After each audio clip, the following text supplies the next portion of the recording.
In this video, we're going to set up the Baum, look at some of the feed and other things we need to think about when doing so. So we'll come back here, and right on the side of the panel is the on switch. So we'll turn that on, and you're going to see the screen come up with a test and a code.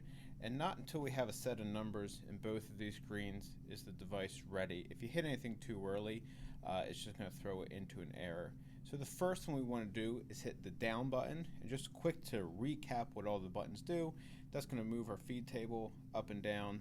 This is our air, this is going to be our feed, and then this will be turning the machine on to start feeding paper through. So we're going to set this over here and look at the feed. First thing we want to do is hit the down button, which will go the entire way to the floor, which we typically don't want. So once you have enough room right here for the stock of paper, we hit the middle red button in between those two green arrows, and we're ready for our feed. Our goal is to take our sheet of paper and get it to run down the middle of the registration table. We find the middle of the registration table by setting this to half of the width of our stock. So we're running it in 8.5 by 11 stock right now. So this needs to be set to 4 1/4. So if I loosen this, I can move this back and forth, and we'll get it to 4 1/4. Lock that up. Get our pile of paper. That's gonna go flush against the front, and then over to the side. Don't push it the whole way against this black bar. Give it a good 1/8 of an inch or so, if not a bit more. We don't want this piece of plastic to be sitting on top of that stock, or that's going to hamper the paper from actually moving forward. So once we get that set up, we're ready to raise our feed table back up. So we'll hit the up button. It's important to remember that it will stop automatically. You don't want to hit the button, the stop button, or it's going to think it's too low and it won't feed through at all. So just let it come up until it stops. Once we've done that, we can see we have plenty of room on this side. Can even pop it back over just a little bit. Something like that would be good. Before we reattach this side guide, I just want to talk about some of the stuff up here. First being the double sheet detector. What we're going to end up doing is taking our stock that we're running through, cut a little corner out of it, little square, lift up this mechanism, this little black handle. You can see that there's like an S14 up here that should be moving as well. And you'll see a silver circle. Just go ahead and put that stock in there. And what you've just done is set the double sheet detector. Say anything that's thicker than this one sheet, don't let it go through here. All right, so there's our double sheet detector. If you forget that, nothing's going to go through. The next part will be your blower positions. So we have our top blower and our second blower, the bottom blower I should say. The bottom blower, the goal of that is to hit the top 1/4 inch of your stock. The top blower should be separating your first and second sheet. These blowers also have a tube with numbers assigned to it that we can move around. One keeps the air concentrated in the middle, up to 5, which spreads the air across the feed table.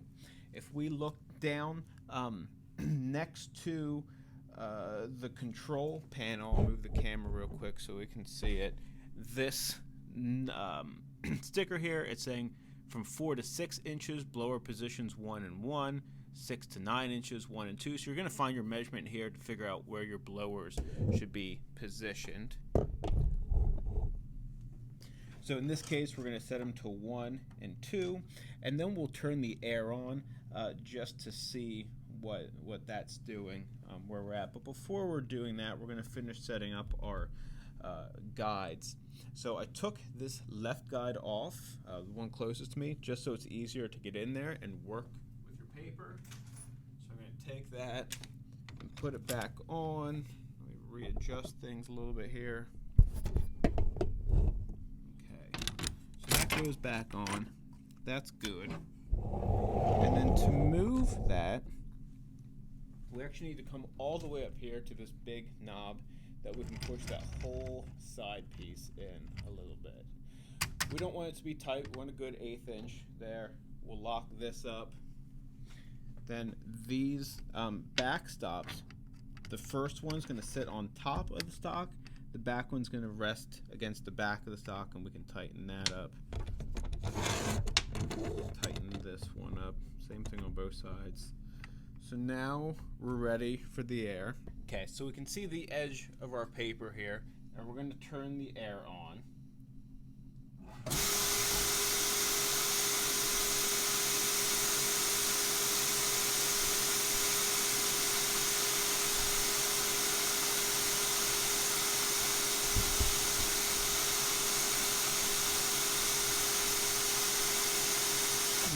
So we want to be able to have some good separation, and that'll have our feed set up. After the feed set up, everything else is just about following our imposition guide, our document here, about setting up the pans, the stops, and the gap sets. So just a quick few thoughts on what we want to take care of.